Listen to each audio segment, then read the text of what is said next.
In our ongoing study of John, we've come to the passage where Jesus is warning his disciples they'll be persecuted.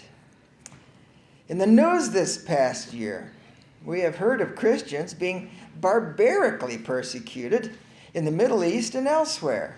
And there's a lot we don't hear about, thank God, actually. Nothing you can do about it except get upset. Some Christians, though, right here in America this year, have claimed that they were being persecuted. And I wonder if they really are. We need to understand what Jesus was talking about. What was going on in his day and in the centuries before? Because they lived in a world that was shaped by the Old Testament. And throughout the Old Testament, God's people have been persecuted. God first called a particular people to mold into his own nation, Israel.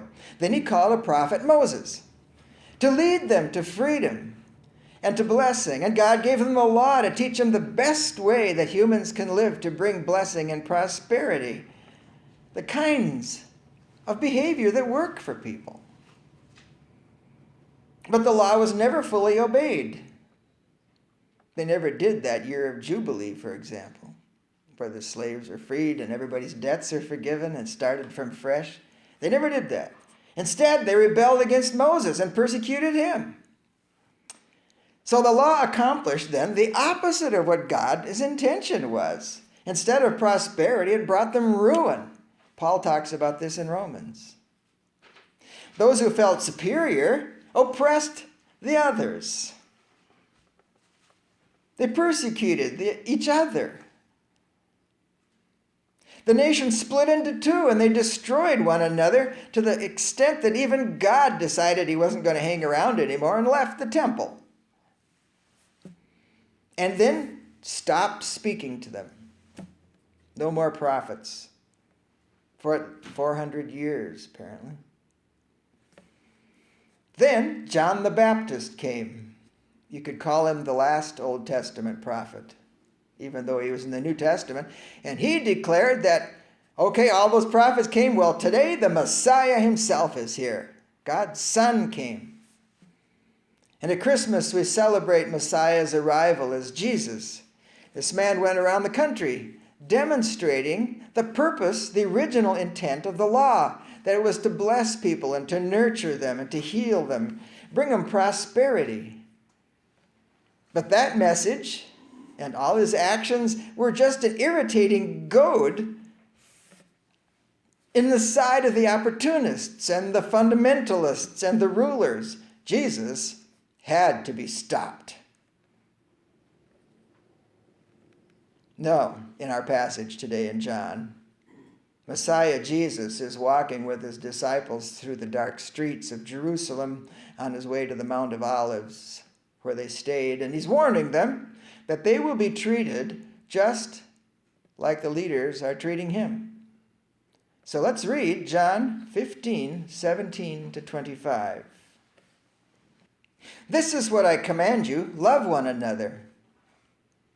If the world hates you, understand that it hated me before it hated you. If you were of the world would love you as its own. However, because you are not of the world, I have chosen you out of it. The world hates you. Remember the word I spoke to you. A slave is not greater than his master. If they persecuted me, they will also persecute you. If they kept my word, they will also keep yours. But they will do all these things to you on account of my name, because they don't know the one who sent me. If I had not come and spoken to them, they would not have sinned. But now they have no excuse for their sin. The one who hates me also hates my Father.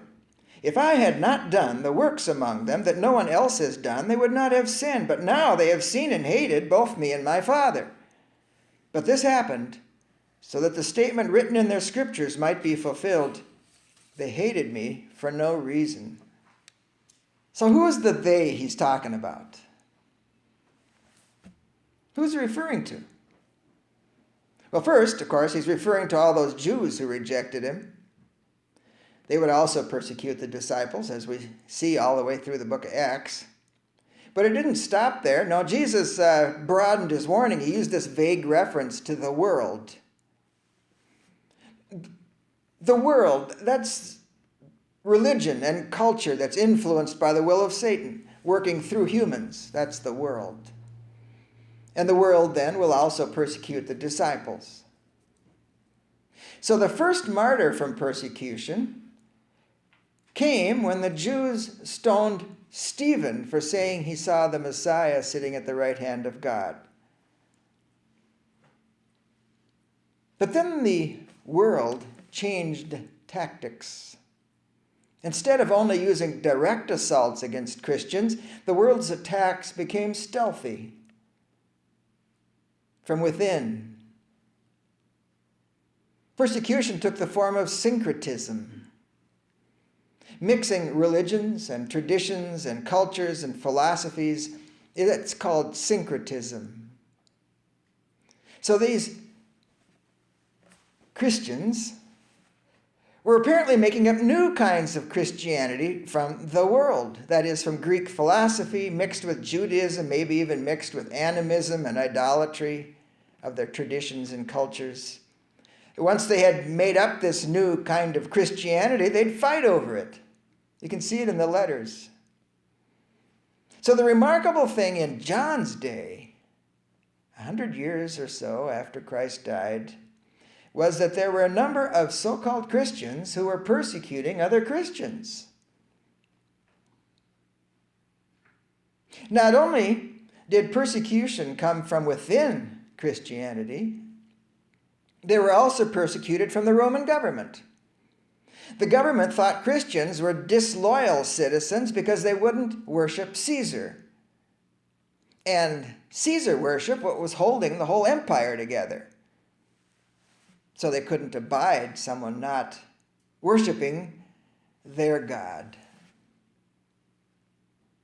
Christians were also persecuted by the Jews.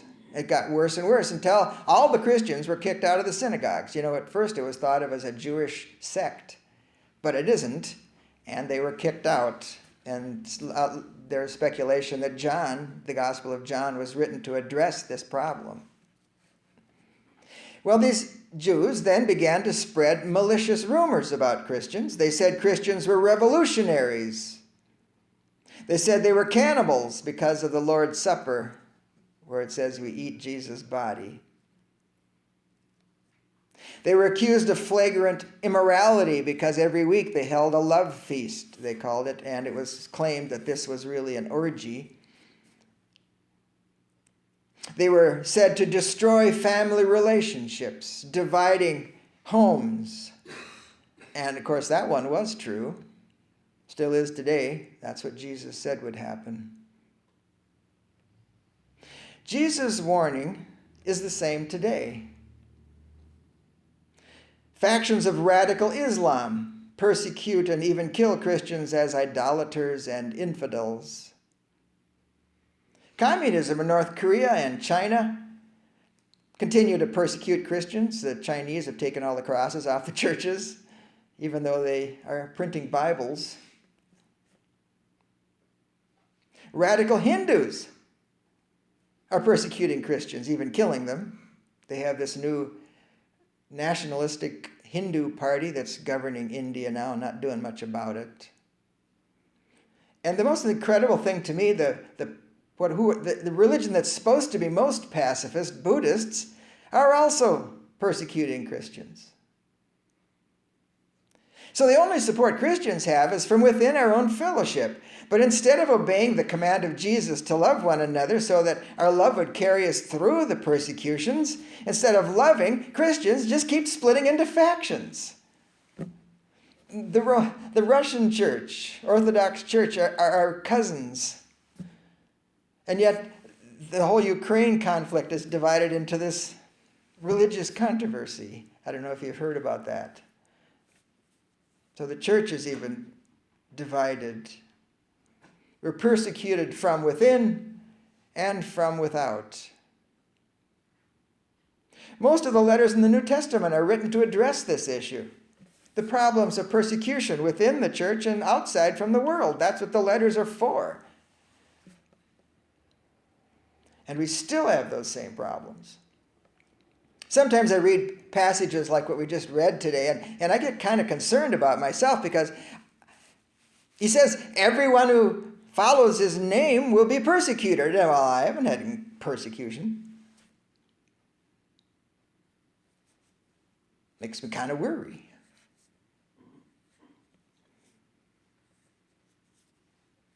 Have you experienced real persecution? I don't think any of us have. I have the Ten Commandments sign in my yard, and in Texas I was told to take it down. In your yard? Oh, that's persecution, yeah. Should be able to have it in your yard. Maybe not in the courthouse yard, but in your own yard, yeah. Okay.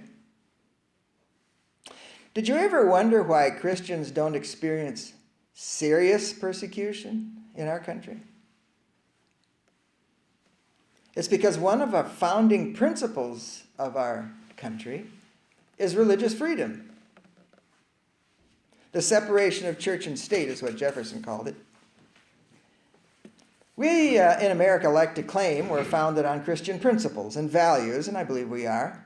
But our history also bears out the sad truth that our freedom of religion was forged in the crucible of so-called Christians persecuting other Christians, even to death. You don't hear about it in the history books so much. For example, we don't hear about it much these days, but there used to be terrible struggle between Catholics and Protestants in this country, even wars. This one is in Philadelphia. It was a huge thing, Irish Catholics versus Protestants. Sometimes it was so bad they were actually killing each other. It's really far worse than anything we've seen against Muslims so far in this country. Even in my memory, I recall Protestant preachers railing against Catholics. I'm seeing lots of nods. Yeah, we remember that. Thank God those days are mostly over. Remember when Kennedy was running for office? That didn't help. Talk about it dividing. So while researching this problem of persecution in our passage, I ran across yet another story of why separation of church and state is so important and why it became one of the foundational principles of our country. I told you about Roger Williams some years ago now. Well, this is a story of Reverend Obadiah Holmes. He's the ancestor of Abraham Lincoln. I pulled this from a biography. It was written by one of his descendants, James T. Holmes. Now, the Massachusetts Bay Colony was set up to escape religious persecution from the Church of England. The Church of England was all tied in with the government of England. But instead of guaranteeing religious freedom when they got here, they established their own theocracy, suffused with the very worst tendencies of the world. It culminated in the insanity of the Salem witch burnings, Massachusetts Bay Colony. In 1650, then, the Holmes family were thrown out of the Massachusetts Bay Colony for the crime of meeting in houses for worship. But before leaving, they committed yet another atrocious crime of being baptized a second time, second after their infant baptism. So, to worship as Baptists, then they moved to Rhode Island, to the city of Newport. I guess it was a village of Newport. In 1651, Obadiah Holmes and two of his friends decided they were worried about their churches that they had left back in the Massachusetts Bay Colony, so they went back to visit to see how those folks were doing. And on Sunday, July 20th, they were holding religious services in the house of a blind and invalid brother, and two constables broke in and arrested him. The offense against them was, quote, worshiping God according to the dictates of their own consciences, and not in the places and according to the prescriptions and forms of the civil law regulating worship in the established church. And they were declaring doctrines on the subject of baptism which it regarded as heretical in a high degree. That was their crimes. The trial or hearing was a howling farce, the author says. Governor Endicott and his assistants assumed the guilt of the accused and stifled the defense. You can see where our legal system comes from, too, because that would be highly out of order in our legal system. Reverend John Cotton, the New England preacher, who in the lifetime of Holmes boldly sought to justify roasting witches to death, mixed into this hearing with denunciation and coarse abuse of the prisoners. Just because a guy is a preacher doesn't mean you ought to listen to him. The judgment was that Obadiah Holmes pay a fine of 50 pounds or be well whipped. Friends of the other two of his friends, they paid their fines, but Obadiah Holmes wouldn't allow anybody to pay his fines because he wanted to stand on the principle that they had struggled so hard for in England, the freedom of religion. So he opted to be whipped. So on the 5th day of September, 1651, it came and he was stripped to the waist. There were to be 30 strokes with a 3-cord whip. Of course, then that's 90, right? The blows were laid on slowly and with all the strength of the executioner. The guy goes into a great deal of detail, which I'm not going to tell you. So the issue here is the criminal must not only be punished, but must be made to show his suffering. So the executioner was giving the bystanders an exhibition of his skill to get this guy to moan or something. And on and on and on went the fearful cuttings of the lash, but no evidence escaped the victim. So to avoid disgrace in the eyes of the bystander, his audience, the executioner threw into the execution the last atom of his strength, the author says. The blood ran into the martyr's shoes past all the soaking of his clothes. It was atrocious. Yet there was not even a murmur from the victim. This is for meeting in his house and for being baptized. The first words he spoke were to the magistrates. He told them, "You have struck me with roses." You can see him saying that. He insisted, and this is kind of a miracle, he insisted that he actually felt no pain during the whipping. But for several weeks afterwards, he wasn't able to lie down. They said he had to rest on his elbows, kind of, in order to sleep, to rest. Well, he eventually served the rest of his days as the pastor of the Baptist Church in Newport, beloved by all. And later, this colony, this Massachusetts Bay Colony, we hear stories of the cruel treatment of Quakers, so that the author Thomas Holmes concludes, as I look back at them in some detail, the laws would seem to have been enacted by lunatics and enforced by fiends incarnate, Christians. Now we can appreciate why Baptists were so concerned about the freedom of religion and pressed the founders of this country to include it in our documents that founded the country. And you can see why religious liberty is one of the abiding principles of our American Baptist denomination. They call it one of our distinctives. But someone might say, this was only about freedom for Christians that was written there into the Constitution. But listen to what Jefferson had to say with a Virginia document that was the beginning of the creation of our Constitution. This is what he said. The law was meant to comprehend within the mantle of its protection the Jew, Gentile, the Christian, the Mohammedan, which is a Muslim, the Hindu and infidel of every denomination, Jefferson. A similar understanding was included in the Constitution, which says no religious test will ever be required as a qualification to any office or public trust under the United States. The very First Amendment states, Congress shall make no law respecting the establishment of religion or protecting the free exercise thereof. This is what protects us from persecution. So, are Christians really being persecuted in America? Virgil told us about one instance. His neighbors told him to take down his sign. Some questions came to mind regarding the news from this past year. When government officials decide that their own religious opinion should be forced on their constituents and are vilified for it, are they really being persecuted for belief in Jesus? Are those officials being persecuted? And it goes the other way, doesn't it? If the government officials insist you take something off your lawn that you have every right to have, are the government officials being persecuted? No. Goes both ways.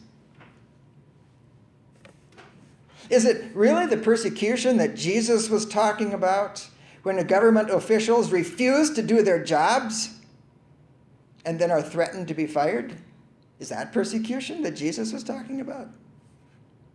I'm not going to do my job because of my religious affiliations, yet I should still keep my job as a government official. They're not being persecuted the way Jesus was talking about. Can any candidate be taken seriously when they don't know enough about our Constitution to say that a certain religion would disqualify a person from being president? It's exactly the opposite of the Constitution if you say that. Are we being persecuted if we are criticized for obnoxious, self-righteous behavior based on our personal interpretation of Scripture? There's a great difference between being persecuted for Christ and being persecuted for being obnoxious.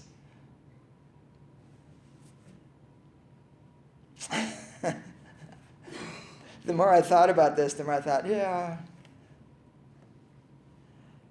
I'm not being persecuted when someone disagrees with me. That's not persecution. Even if they disagree with me strongly and are critiquing and contradicting me, I'm not being persecuted. That's just argumentation. Jesus was warning his disciples that they would be persecuted because they bore his name, lived for his sake, obeyed his law of love. That's what would persecute them.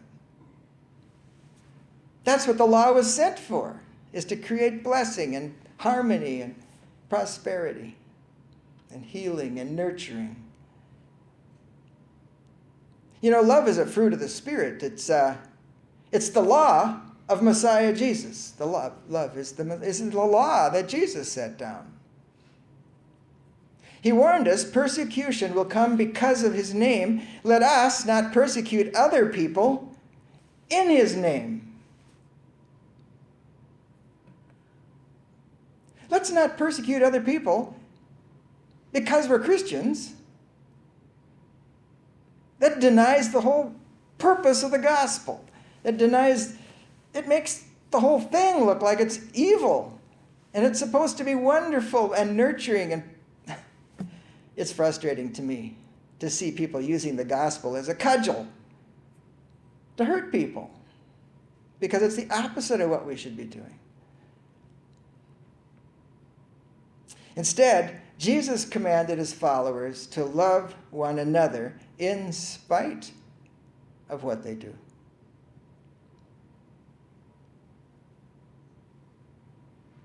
That's hard, though. But it's the law. Jesus said, love your neighbor as yourself. It's impossible. And next week, he's going to show us what makes it possible.